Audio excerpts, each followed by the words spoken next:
game is once in a century. Be there at Casey Center on February 12th. Go to HarlemGlobetrotters.com for your tickets to the 100-year tour.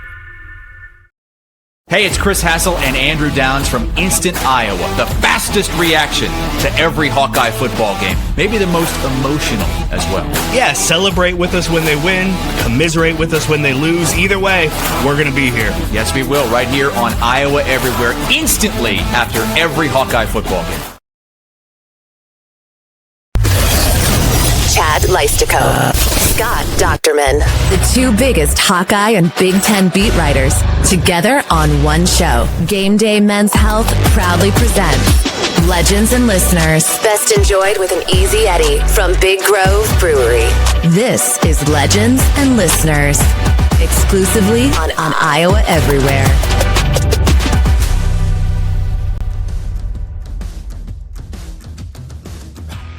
Hey, Hawkeye fans, Big Ten fans, and Iowans everywhere. It is the biggest episode of Legends and Listeners since...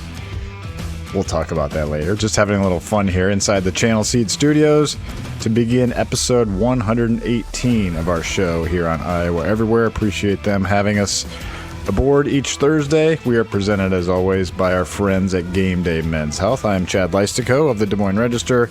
I'm joined by Scott Dochterman of The Athletic. A huge football game this weekend at Kinnick Stadium between Iowa and Oregon. We'll spend almost the entire show, Scott, breaking down this matchup, what we expect to see on Saturday. But before we kick off that conversation, let's tip off the Ben McCollum era as we witnessed a 101-69 rout of Robert Morris on Tuesday night. We'll touch on that, and we'll go football the rest of the way. What'd you think of the debut there of Ben McCollum, Scott, on the scale of 1 to 10? I thought it was really good. I thought it would be, somewhere on a 9. I thought what he was able to do, and I think to me the biggest moment, it wasn't really in the game, but was when I think it was Sturtz got fouled and went to the free throw line, and he turned to the fans and just started raising his hand and like, come on, let's go, getting everybody energized. And I thought, all right, we're in a new era now. We've got a coach who really wants the fans to be a part of this. And then I thought after the fact, him and the players going down to the student section, then giving everybody high fives that were standing around the court. I thought, okay, they get it. They understand that there needs to be a personal attachment to this program from the people who are key stakeholders. And so that was my main takeaway, Chad. It wasn't what we saw, which was fine. It was against a team that they overwhelmed. That was really good last year, but lost some pieces. Obviously, the best pieces now playing for Iowa. But I think that overall, real positive vibes after game 1 of the Ben McCollum era. Yeah, I think the Hawkeyes, so I know the Hawkeyes scored on their first 6 possessions. McCollum known for his very efficient offenses at Northwest Missouri State. And then I would say it was the very first possession. They forced a turnover in 6 seconds. Second possession, the arena was roaring because Iowa played incredible in-your-face defense for the full 30 seconds on the shot clock. The guy actually made like a baseline jumper to kind of ruin the vibe a little bit. But it was like the crowd was like, oh, my God, this defense, this is in-your-face defense. These guys are hustling. McCollum starts 4 Drake guys plus Cooper Koch. I actually thought that was kind of cool in a way to bring some continuity from the past. And he says he's going to be juggling lineups based on matchups. I love that as somebody who's, who loves baseball matchups and playing putting your best guys out there that can win the game. You don't always have to have the same starting 5 just because they're the starting 5. If you can get that buy-in from your team, that's great. But basketball wise, I was so impressed with, I guess the tenacity part. And Fran's teams played hard. Played hard, and with heart. I love that about Fran's teams too. You can see a little extra edge defensively, and then Ben Sturtz was just tremendous. I mean, what a debut for him. I mean, he just looks like he is in complete command every time he has the basketball, and he never leaves the court, which is so. It's like Niall Kinnick out there. He's just an Iron Man. He is. One of the things he doesn't do, which I'd really maybe I didn't pay attention to the stats, but he didn't get a rebound. and that's not his job. That's not what he does, which is kind of unusual. Sometimes you see that with a point guard that they rebound a lot, and he doesn't do that. But he is the ultimate game manager out there. He engineers offense, victory. He scores when he needs to. You can tell when they need something, he'll go do it. And that's something that we saw, multiple times in the first half, where it just felt like, okay, I'm going to put my foot on the gas and everybody's going to come along for the ride. When you talk about efficiency, they shot, 61.7% from the floor. That's pretty good for a first game of a new era with all these new pieces and a new arena. Sometimes teams miss. They did, they made almost half their threes. So I thought it was quite the debut, and it's something that, it's going to take time, I think, to build the relationship, if nothing else. And it's not because of what happened in the past. It's because there's only one returner and he didn't play last year. It's really getting to know the players is probably more difficult than getting to know the coach, because, you have these emotional bonds that you build with these players over time. And now that everybody's new, the fans, need to build those bonds too. And I think over the next week and a half will be helpful. And then when they play Xavier at home on the 14th, that's really where it's going to kind of take that step forward. Yeah. You get a power conference team in Carver, so that'll be fun. I think, I just think that Bennett Sturtz is the guy early on that's going to draw people in. He's so good, you guys. Like, he's fun to watch. It's just fun to watch him kind of deal the basketball, play. Like, he's just so in control. We'll see how it works against the Big Ten. This is new. We'll see.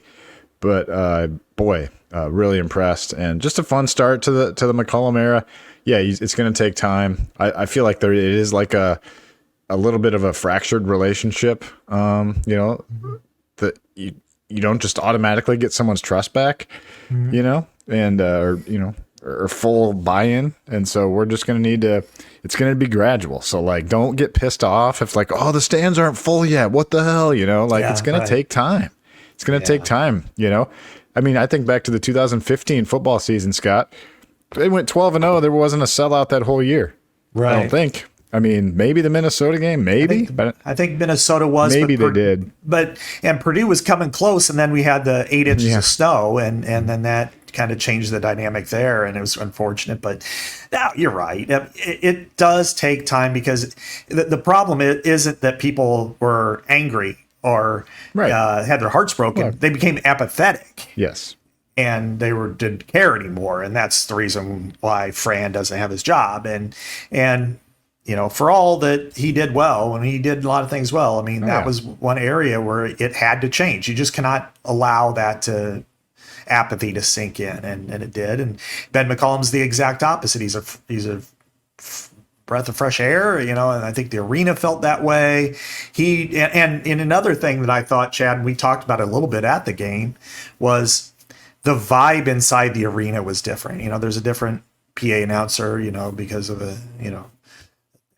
loss, but then there's also just the way that the music was played. I think the in between timeouts and stuff, it just felt like there was the air didn't just fall out like, there's the Dennis Cam or whatever. It felt like, okay, we're almost like an NBA game, and I think that's really important. It did feel different. You're right. Anyway, it's early. We're not going to talk. We'll have all winter to talk basketball, you guys. But we got a football game to discuss here. Iowa versus Oregon, of course, on Saturday. And the CFP rankings came out Tuesday night, so lots to get into here, Scott. But I did want to start because, it really is a huge game. It's number 20 versus number 9, a rare ranked versus ranked game in Kinnick Stadium. I was off when I said it was the first one since 2010 against Ohio State. It was actually 2019 against Minnesota. Iowa was 23rd in the rankings, so they were ranked against the number 7 Gophers and won that game 23-19. But still, what is the biggest game for you at Kinnick Stadium since when? Probably, well, there was one other one too. It was December, so we'll give it, so it's not. It wasn't November. That was Wisconsin, Iowa in 2020.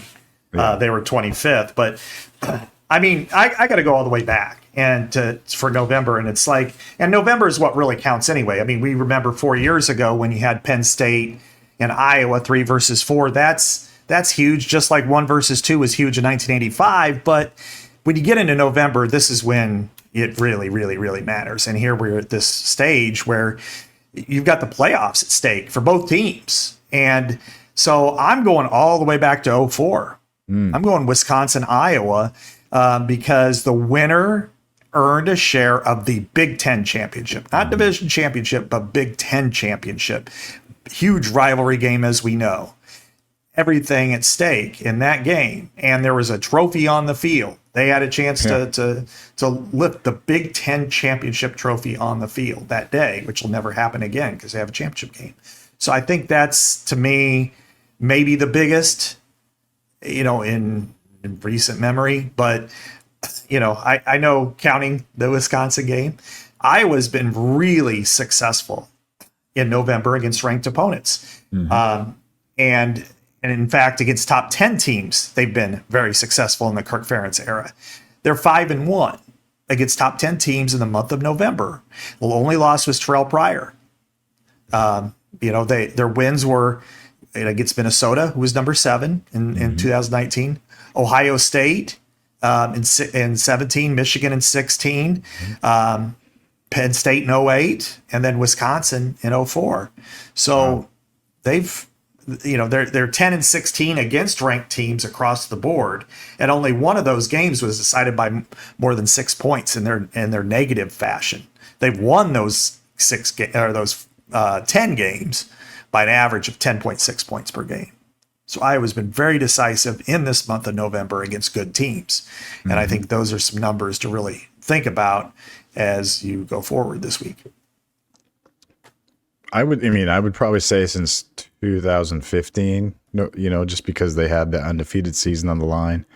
There weren't ranked teams coming in. Now this is the biggest game for both teams that are inside Kinnick, maybe because as we get into the playoff rankings here, Scott, this is now a really big game for Oregon too. Maybe let's talk about that now, because it's number 9 for, they're 6th in the AP, Iowa unranked AP. Oregon got knocked by the CFP down to number 9. Iowa upgraded to number 20 from unranked, basically. So, I think that's probably a fair evaluation for sure. But it also, to me, and I want to get your thoughts on this before I kind of give you my theory, but it kind of puts Oregon on notice too that, hey, you better not lose another game, even though you've only got one loss. If you lose one more, you could start to be in a little bit of trouble depending on who you lose to. So this is a big one for Oregon too. They're going to come in here, their attention. They've got their attention. It's not like they're unbeaten coming in here and they can spare a loss. Like, they got to win. Yeah, they are on notice. I mean, now there's a couple of things that have changed. BYU and Texas Tech are ahead of them. They play this weekend, so one of them's going to lose. But if they lose again, I mean, they're going to be behind Iowa. They should be. I mean, so, and then there are other teams that have 2 losses that have other big games on their schedule too. Oklahoma, Texas, they play. Notre Dame is Notre Dame. For whatever reason, they get the benefit of the doubt against everybody. But, then there's, all the SEC teams kind of play each other. So that's going to boost you up. And they've got games against Southern Cal and Washington on the docket too. So they've got 3 out of their final 4 are against ranked opponents. So they've got a lot to play for here. And this is a prove-it game. I mean, beating a ranked opponent on the road, and everybody understands what you get when you go to Kinnick, except for the people who voted for the top 25 stadiums on my side. I'm not going to throw any shade there, but anyway. I think that's that it's of utmost importance for both teams, because then if they lose another game, they cannot drop to 3. I mean, 3 to me just seems like it's a no-brainer. You're not getting in this year. There's just too many good teams. So this is it for them. Yeah, it could be. I mean, here's what I was going to say. So the great thing is about these rankings and the way that they did it, and so I give them, I commend them, because I think I think Iowa's in the right spot, around 20. You said that last week on our show. They should be in the top 20, and they were. So good job by the committee. But what's interesting is Iowa's next two opponents are both ranked ahead of Iowa. So it's a great opportunity. You get number 9, obviously, this week, and then number 19, USC, but they all play each other. So USC also plays Oregon. So it's almost like you get a 3-team round robin tournament almost. And whichever team goes 2-0 there has a really good shot at the playoff. And I put that in my article this morning in the Register. If Iowa were to go 2-0, for example, I mean, they would be, certainly ahead of Oregon, and then I would say probably top 10 by then if they get both those wins in the next 2 weeks. Now that's going to be really tough. Like we're going to talk about how tough this game is going to be as this show goes on. And then even if they win this, they got to go to California and win in a state that they don't have much history of winning in under Kirk Ferentz or anybody. But don't think about that yet. Don't think about that yet, everyone. But I'm saying, like, if Iowa goes 2-0 in that block, that's great. If Oregon goes 2-0 in that they're in really good shape. If USC goes 2-0 against Iowa and Oregon, now the Oregon game is in Eugene, so that's going to be tough for USC, but then they can play their way in, as long as they take care of business. The USC has Northwestern this week, so there's a really good chance, and that's at home. So there's a really good chance they're still going to be ranked ahead of Iowa. Well, maybe not. I guess if Iowa wins, they might jump them. But they're going to be ranked. It would be a quality win. So I do like how this sets up for the Hawkeyes having an opportunity. We wanted to see them have an opportunity just to have fun games in November, and I think they definitely do, right? I mean, am I wrong? Like, if they win out, they should get in for sure, right? Yes. There's no question in my mind that they get in. If they're 99%, I would say 99%. It's kind of unfortunate that Iowa State has had some injury issues that's prevented them from having success, because that would have actually boosted them a little more. But then they don't have to battle Iowa State in the rankings either. So it works out both ways there. But yes, I mean, if Iowa beats number 9 Oregon, it probably gets in the top 15 immediately. And based on what I've seen of some of the teams that are ahead of them, Virginia is not good enough. I mean, it's a good team. It's a great story. It's a program that doesn't really have a lot of success. It's not better than Iowa. It's not better than USC. It's not better than Oregon. It's not better than any of those teams. It just happens to be number 1 right now in the ACC, which is good story. Hope they have a great bowl game. I think Oklahoma and Texas are not as good as Iowa or USC or Oregon either. And I think Oregon in particular is probably, Oklahoma in particular is going to lose very quickly. I think Texas probably will too. I think Texas A&M. Yeah, there's some of my stats right there. By the way, that took me like forever because I don't have a computer program. I did it by hand. I went through each and every one of them. And then you got BYU and Texas Tech. They play each other. And so there's a lot of different variables here. And Iowa wins out because Nebraska should have a winning record, I would think, or close to it. And so, if you're able to do that and, beat the black shirts at their, back at Black Pit, and you'll be all right. Yeah. So it's a good opportunity for the Hawkeyes. And let's talk about, do you want to talk about how tough this is going to be to start? Yeah, let's do that. Yeah. Well, go ahead. Any other big picture thoughts from you before we get into like the matchup? I think it's interesting because I really feel like the committee did the right job. I liked having Indiana too. One of my colleagues did not, and he wrote Texas A&M deserves it. And I think on the basis of their non-conference schedule, I think you can make that case. But I think on the basis of actually watching them play, it's not even close. And I think Oregon's maybe slipped a little bit, but Oregon's had some ups and downs. I would say the game against Wisconsin, you could look at it a couple of ways. Well, it was raining, you're playing down to your competition. Those games happen, but style points matter in this era. And you've got to look good. And when they went to Northwestern, I know it was early game, 9:00 body time, and they didn't look great that day either. And I think USC may experience kind of a tough spot with Northwestern because Northwestern had the week off, and they're coming on short rest after flying into, the hell pit in Lincoln. So I think this is, but speaking about Iowa and its opportunity, it's all there in front of them, and that's what you want this time of year. Well, a bye week has given the Hawkeyes roster a healthier start to November, and you too can up your health and up your performance with GameDay Men's Health. As we age, our testosterone does decline for a variety of reasons, unfortunately, but you can reverse that trend with the help of GameDay Men's Health via testosterone replacement therapy, as I do, as Scott does.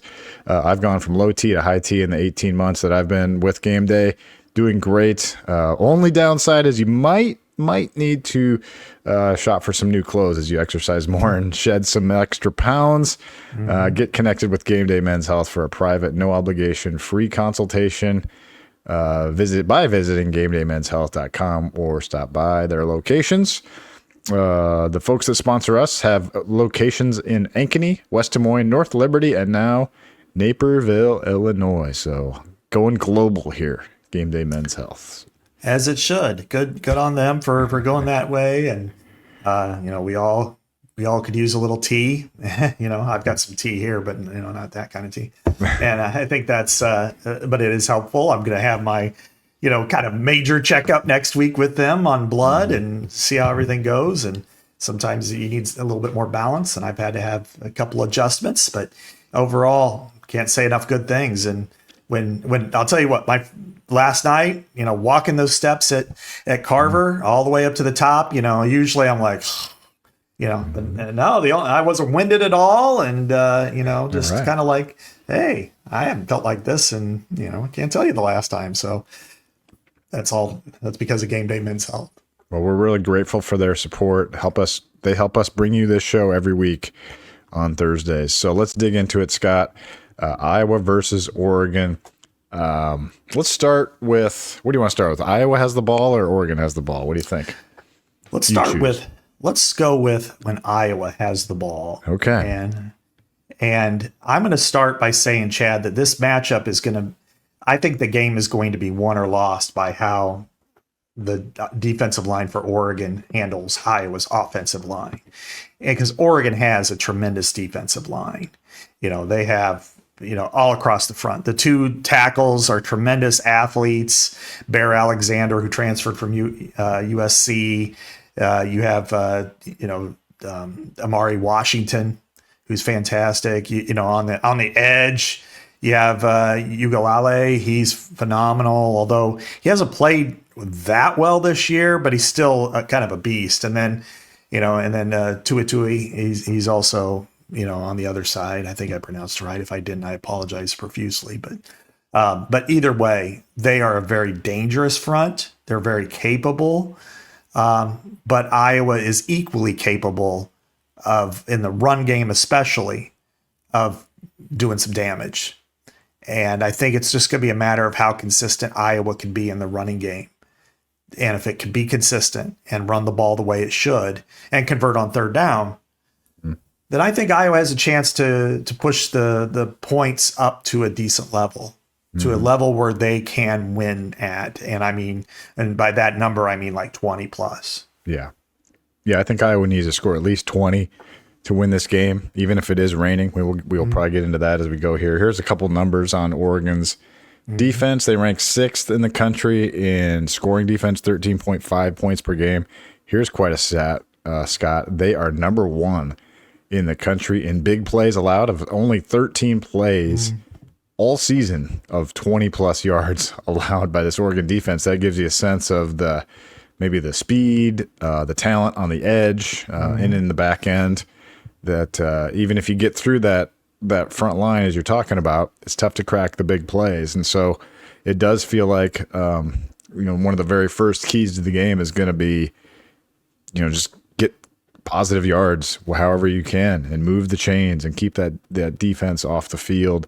It's going to have to be, to me, that they have the number 1 pass defense in the country. Yeah. 124 yards per game allowed. And Iowa's one of the worst pass offenses in the country, at least in total yardage. Now, completion percentage is good. They're 63%. That's better than any year of the Brian Ferentz era, completion percentage wise. But the yardage isn't there for the Hawkeyes. So it does seem to indicate that they're going to have to go with the running game. But I do think that the formula for this is the quick passing game to not just run every play. And they did that against Indiana. That's exactly what Tim Lester did against Indiana. It was a lot of quick hooks to the tight end. Vaname had, I think, 4 catches in that game. Jacob Gill had a lot of short catches. I think they each maybe had a drop as well. I know Vaname did. And then, Sam Phillips had a decent game in that one. And throw your guys out of the backfield.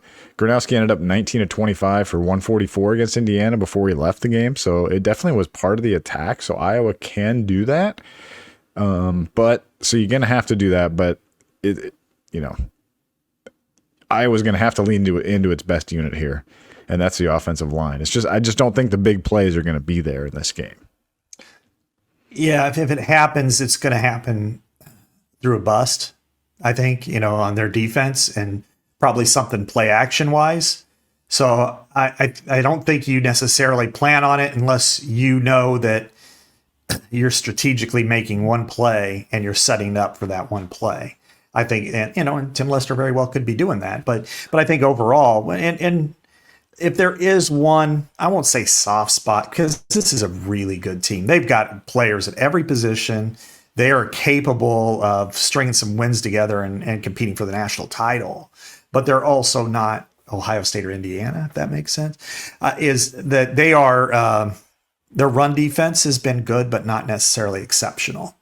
And I think a lot of that is because they've had a lot of moving pieces. I mean, they average, 115 yards against them on the ground. And then when you look at who they've played against, they're, Penn State ran pretty well, which Penn State's got a lot of good athletes. Northwestern did and Indiana did. But when you're playing Wisconsin and you're playing Oklahoma State, which is, those two are battling for the worst Power 5 conference or Power 4 conference team. Oregon State, which, is, I wonder what's going to happen to that rivalry eventually, because I don't know that they'll want to sustain it. Montana State, Iowa's got a similar type lineup, Rutgers, but still, they've had decent numbers, but then some of them they've been gouged at times, and I think that's something that with Iowa and its style of play, it's closer to Northwestern, but better than all of them, And when it comes to this style of play, and when you have X factors like weather and temperature, I think that's something that could come into play for Iowa and maybe in a beneficial way.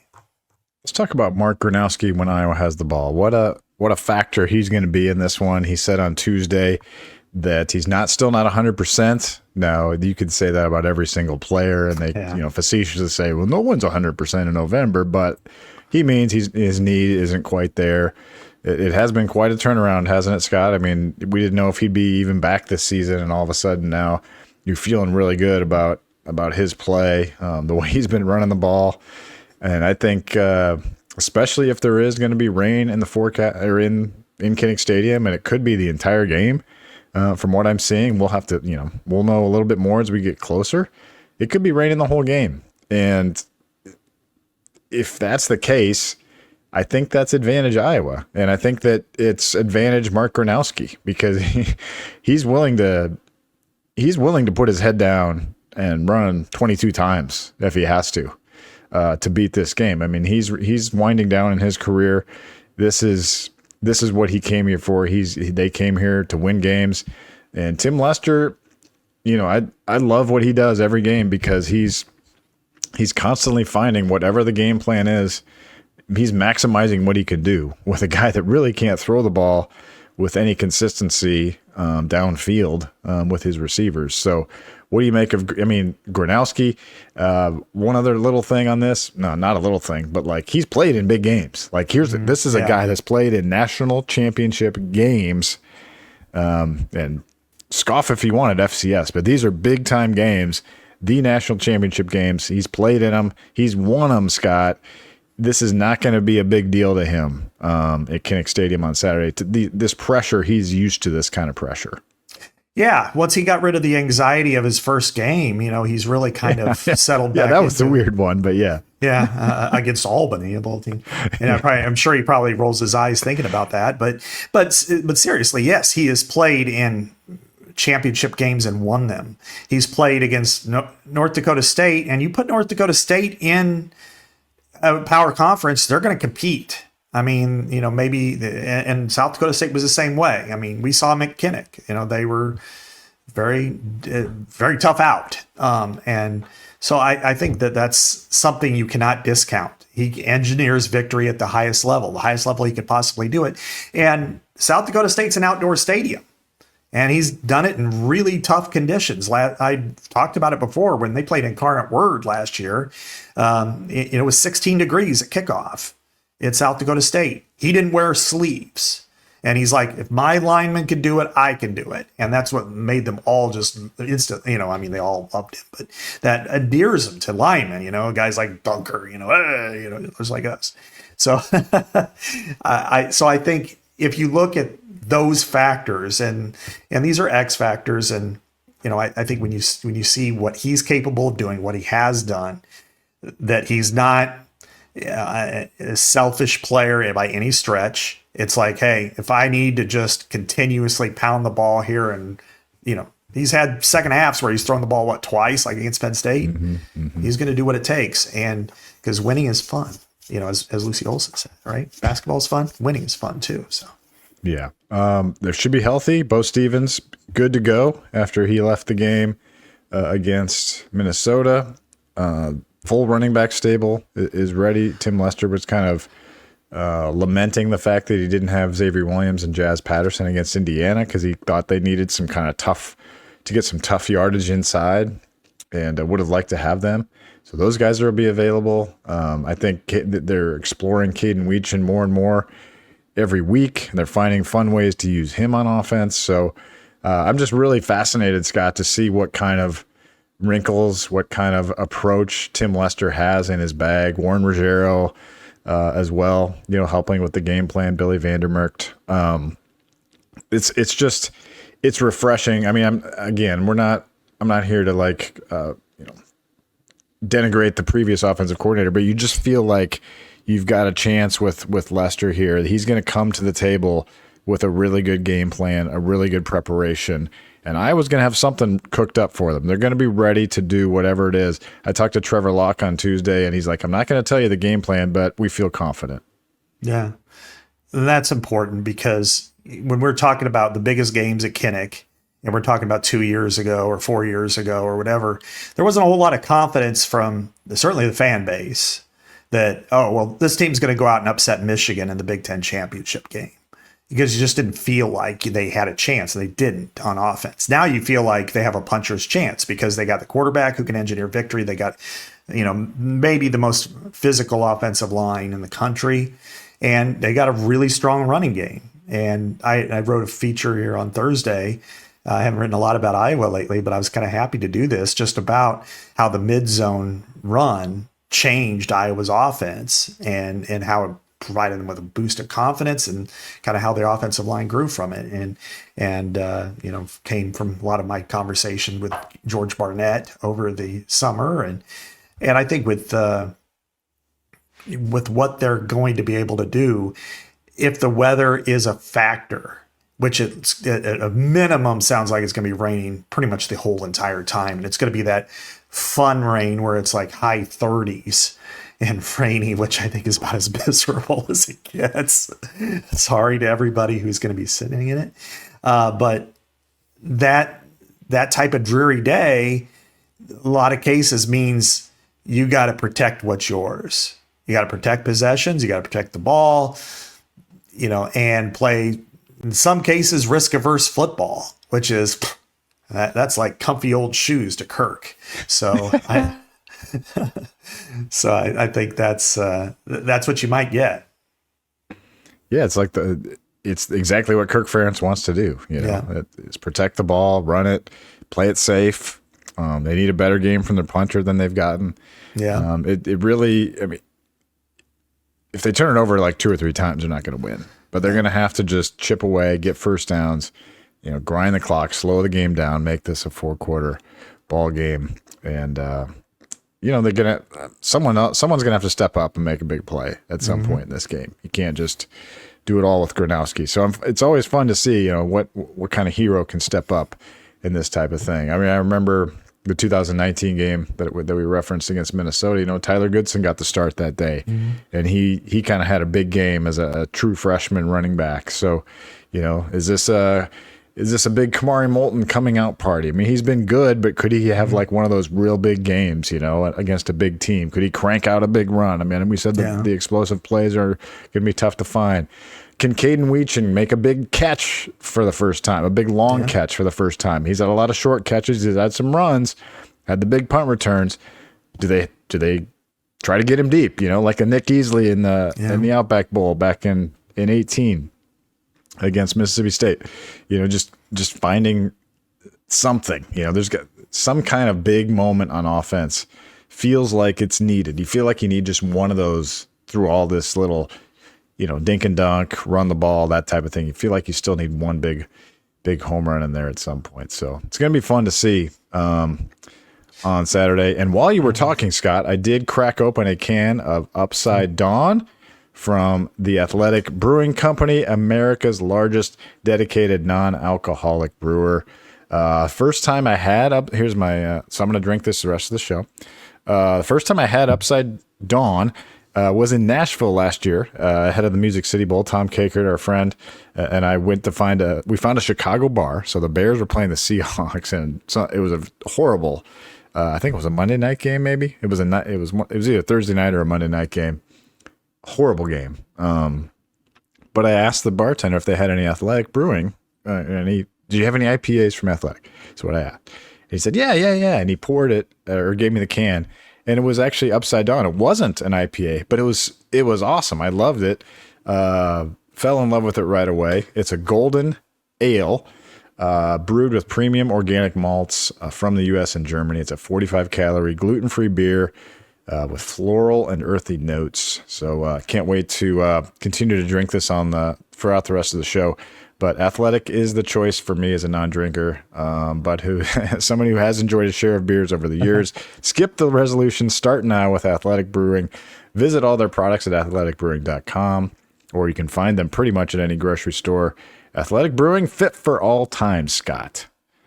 Absolutely.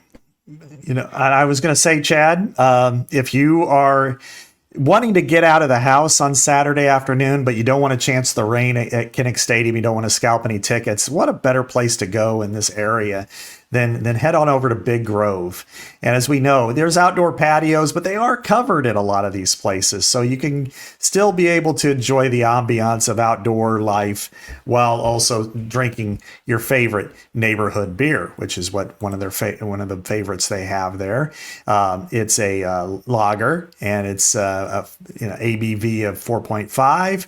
And I also would recommend strongly your Easy Eddie. Everybody loves the Easy Eddie. It seems to be the most popular one. And also the Royal Eddie. I don't want everybody to forget about the Royal Eddie, which is an Imperial Hazy IPA. Yeah, that was one of my favorites back in the day. Back when you were you barked on these beverages here. And so I think everybody needs to, if you got an opportunity on Saturday, if you're just like, I don't know if I want to chance Kinnick, go get your Emerald Eddie at Big Grove, and they have them in Cedar Rapids, right there by the Pickle Palace. You have them out in Des Moines, down in Iowa City, and then, of course, the OG in Solon, where it has great food and great ambiance. So check out Big Grove. I know I did on Iowa's bye weekend when it was Michigan versus Wisconsin, and it was a great environment. So when Oregon has the ball, feels like a scarier proposition. Now their defense is really good, but the offense is kind of what frightens you a little bit more, because you're just so used to Oregon having explosive games, and they have been really, really good, but really good against inferior teams. I don't think they haven't been world beaters against like the pretty decent defenses this year. And I've got some numbers to kind of break that down. Against Montana State, Oklahoma State, Oregon State and Rutgers. Okay, Rutgers does have a lousy defense, so we'll lump them in because that if you watch the Rutgers game, you're gonna think Iowa has no chance if you watch that game. They average 618 yards per game in those 4 contests, Scott, and almost 8 yards per carry, 7.92 per carry. But the other 4 games, Scott, Northwestern, Penn State, Indiana, and most recently Wisconsin. And these aren't exactly, I mean, none of these teams are just like great. Indiana, I mean, I'm sorry, outside of Indiana, obviously. But like, you know, Northwestern, Wisconsin. I mean, Iowa ran all over Wisconsin. Oregon's total offense goes down to believe it or not, 349.8 yards per game against those 4 teams. And the rushing numbers go down to 4.42 per carry against those 4 opponents, Scott. And I feel like Iowa has a defense that can, you know, potentially match Indiana's. Indiana held them to 80 rushing yards and 81 rushing yards. Now, some of that was sacks, but still. I feel like that should give you some encouragement if you're the Hawkeyes. There's a lot of scary numbers out there. We'll get to them. But I feel like I wanted to start with some encouraging things for this Hawkeye defense. I feel like we've seen some teams slow them down a bit. And think about the Penn State game, even that whiteout game that Oregon won. It was 17-17 at the end of regulation. It's not like it was it ended up being 30-24, but it was 17-17 when the 60 minutes ended. So Iowa scored more than 60 minutes against Penn State than Oregon did. Exactly. And you have overtime, and overtime allows for, scoring touchdowns until you get to the third one, and then it's 2-pointers. But they're not what they were last year. Let's just, Jordan James was a tremendous running back, got overlooked. You had, Dylan Gabriel was the Big Ten Offensive Player of the Year. Tez Johnson was an amazing wide receivers in the NFL. So you've got, those are 3 elite athletes that they don't have. I'm not taking anything away from Dante Moore. I think he's a really good player, and he's going to be a really good player. And it's kind of strange that their best running back coming into the season is redshirting, and Mekhi Hughes. At wide receiver is where they are dangerous, and they have a true freshman, DeCorian Moore, and he was a 5-star. You think Jeremiah Smith, he's in that category. Maybe nobody's Jeremiah Smith, but he's coming close. And they, in my eyes, they have the best tight end in the Big Ten in Kenyon Sadiq. I think that's, they put together a pretty nice offensive line. I think the center is, after Logan Jones, is the best in the Big Ten. And Emmanuel Pregnon went from USC to Oregon. Isaiah World was, in the Mountain West Conference and is considered a first-round capable left tackle, but hasn't really played up to that. So they've got dudes, and they have shown it at times. But as you said, Chad, I watched Northwestern against Oregon, and I came away kind of underwhelmed. I watched, Indiana, of course, and Indiana was the better team. They had a pick 6, and that's why it was close. Otherwise, it was 30-13. Wisconsin, very much underwhelming. And we saw what Wisconsin was when we went up to Madison. So this is not an infallible team. This is a team that's capable of beating Iowa, no question. If Iowa does not play well, and they do, then yes. However, this is not a ugly. Yeah. But this is not a team to fear right now. This is a good team that can beat you, but not. Oregon last year would have been really scary. Let's put it that way. Yeah, I think the biggest. So again, I think we're probably taking a little bit more optimistic view. The numbers are incredible what they've been doing. They're 41.3 points per game, 5th in the country. They lead the Big Ten in rushing. Now again, I pointed out they've stacked those numbers against weaker opponents, but you give them credit for blowing out Oklahoma State, and you give them credit for blowing out Rutgers. Iowa didn't blow out Rutgers.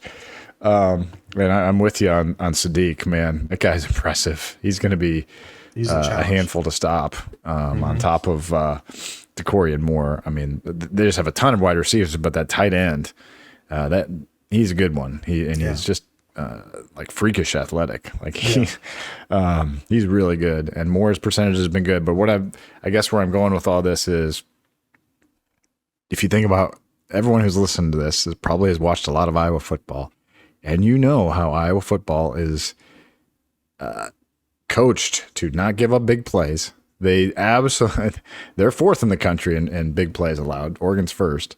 And so this is a team that's not going to get, I mean, they could, but typically they are going to play disciplined, and it's like the perfect game plan for Iowa. All you got to do, not all you got to do, but you've just got to play how you normally play. Stop the run. It's going to be tough, but Iowa's been decent enough at it where they've slowed teams down. They haven't given up the big plays. And this back four is really elevating its game right now, where I feel so much more comfortable than I would have last year under Phil Parker, as we saw against Iowa State, as we saw against Missouri, Michigan State.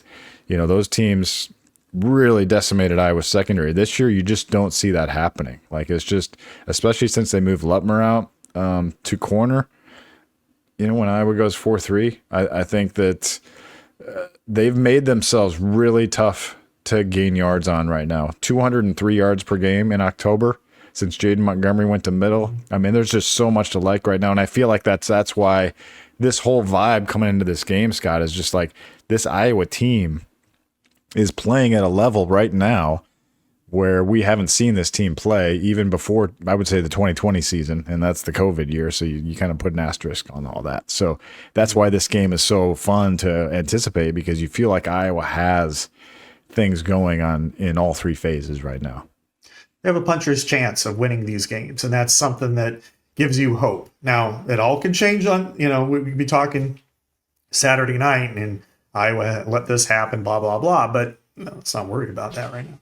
I think that's, in this case, you see a team that's capable of winning games like this, especially at home, and that's something new that Iowa fans haven't experienced. And as you said, I mean, I would say maybe since Beathard was in charge, because Gronowski has that same kind of swag to him, just where he rallies around, the guys rally around him. They know he's the guy. And when you have that, that's really important. And, and some of the things to also be cognizant of Oregon, Dante Moore has been really good. He's not necessarily a runner. He can run, but that's not like his big deal. I mean, he'll scramble if he has to, but he doesn't have any rushing touchdowns. So it's not, he's somewhat of a dual threat, but not like he makes his living doing it. I mean, Gronowski's much more of a dual threat than he is. But he is very accurate at 71%. He's thrown 20 touchdowns, 1,700 yards. He got knocked out of the game against Wisconsin. It looked like a broken nose. His face was full of blood. And so they pulled him for the second half. And that I would say this though, that their kicker doesn't have great range. I think his farthest is a 42-yarder. So now Drew Stevens has been inconsistent this year, but he also has a heck of a leg, and he's at home, and you feel like he's capable if it comes down to somebody needs to kick a 50-yard field goal to win the game. Yeah. Then I think I'd rather have Drew Stevens doing it than Atticus Sappington. It's the greatest name. And, it is. Yeah. Well, before we get too far along here on the offensive part of the offensive side, I do want to alert folks to Sunday, November 9th at the Casey Center. The Iowa Wild are facing the Rockford Ice Hogs at 6 o'clock. It's the Hockey Fights Cancer Initiative, which is uniting the hockey community to support those affected by cancer. During the campaign, AHL teams host special awareness nights, including this one, featuring lavender-themed elements like jerseys and stick tape. So how about that? Look at those. Look at that beautiful lavender. That's a nice color. All fans in attendance will receive a special I Fight For card to show their support in the rink for the loved ones who are fighting against cancer. Scott, the Hawkeyes will wear black on Saturday in Kinnick Stadium, all black, according to Kirk Ferentz on the radio show on Wednesday night. So another week of all black uniforms. Fans are still hoping for alternates, not just the same ones they had against Minnesota, but I believe didn't they wear all black in the 2019 Minnesota game too? I think you're right. Yeah. So that was the Veterans Day game too. Yeah. The Veterans Day game. So anyway, getting back to more, I wanted to point out one more thing. Go ahead. Go ahead. I was going to say, Oregon released its uniforms. It'll have green pants, white jerseys, and it's more of a rich colored green. I'd say Kelly green kind, and then their helmets are silver with the duck wings. But I would say if you have duck for dinner, and I mean, because we're getting close to the holidays, and some people like to eat duck, it may clog up your bathroom or some of your other areas. So if it does, and you're in the Iowa City area, you might want to give Ackerman Plumbing a call. And it's time to discover just how the plumbing industry can be when you choose a customer first, independently owned and operated business like Ackerman Plumbing. It services the Iowa City area, and we're thankful for their support here on Iowa Everywhere's Legends and Listeners and Instant Iowa.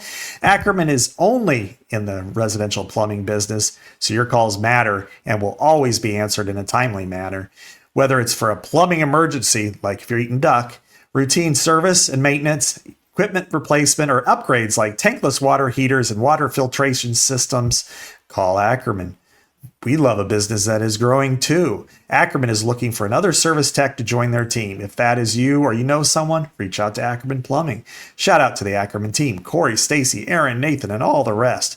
So visit ackerman-plumbing.com for 5-star residential plumbing services in the Iowa City region.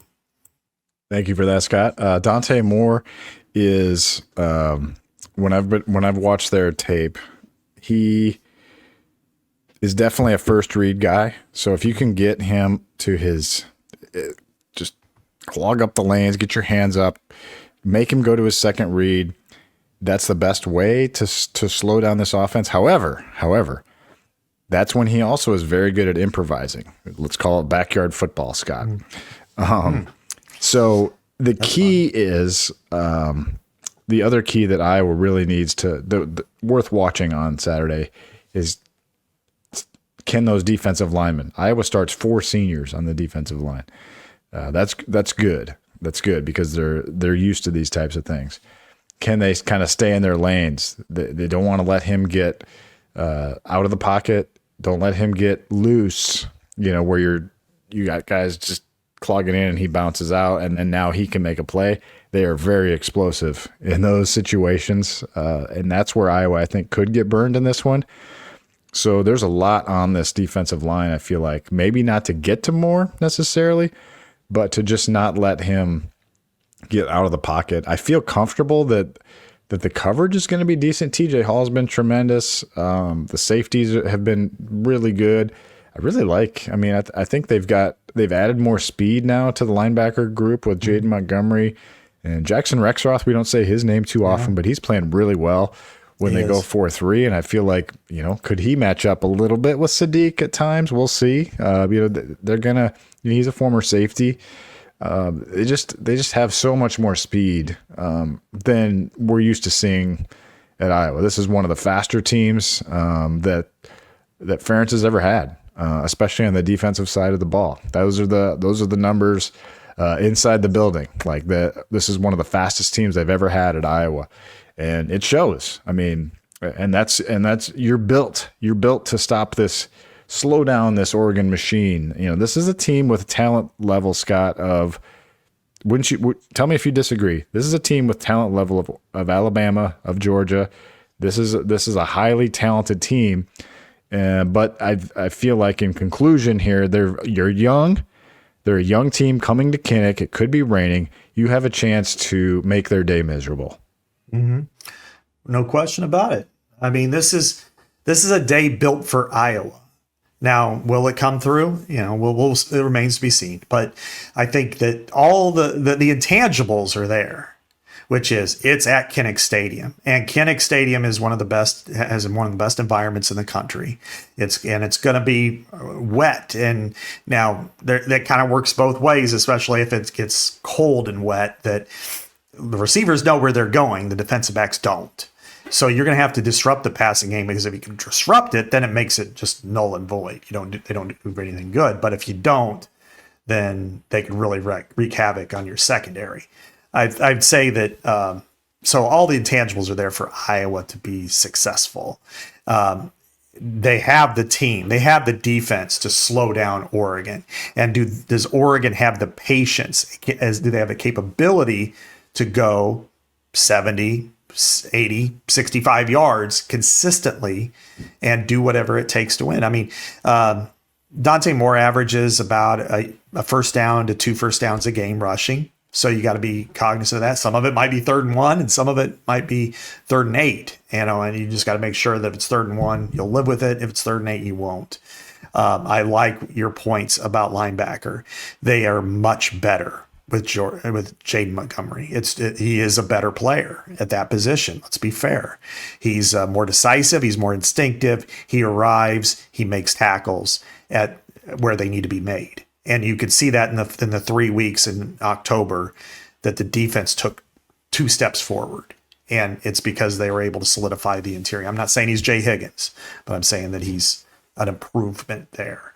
So I like a lot of this for Iowa. Now, you just, as long as you do what Iowa's defense has been conditioned to do, stop the run, not give up any explosive plays. If that happens, Iowa wins. Yeah. A couple other things to watch. Oregon will go for 4th downs. Mm-hmm. Yes, lot. they will. Dan Lanning, you guys know I'm high on him as a coach, and he's going to be aggressive. He's not going to come into Kinnick Stadium and punt to Caden Weechin if he can go for a 4th and 3. Yeah. Mm-hmm. By the way, Oregon has given up negative punt return yards this year. Negative.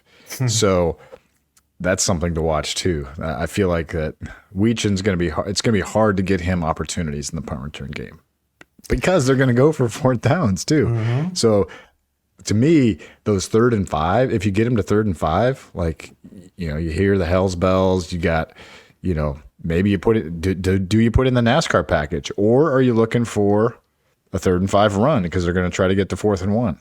Mm-hmm. I think it'll be an interesting chess match from Phil Parker and Seth Wallace when Oregon has the ball, because but that they've studied all this stuff. They're going to be ready for it. I'm always so impressed in post games when these guys, like, they knew exactly what play was coming in what moment because they've studied the film, they've studied tendencies.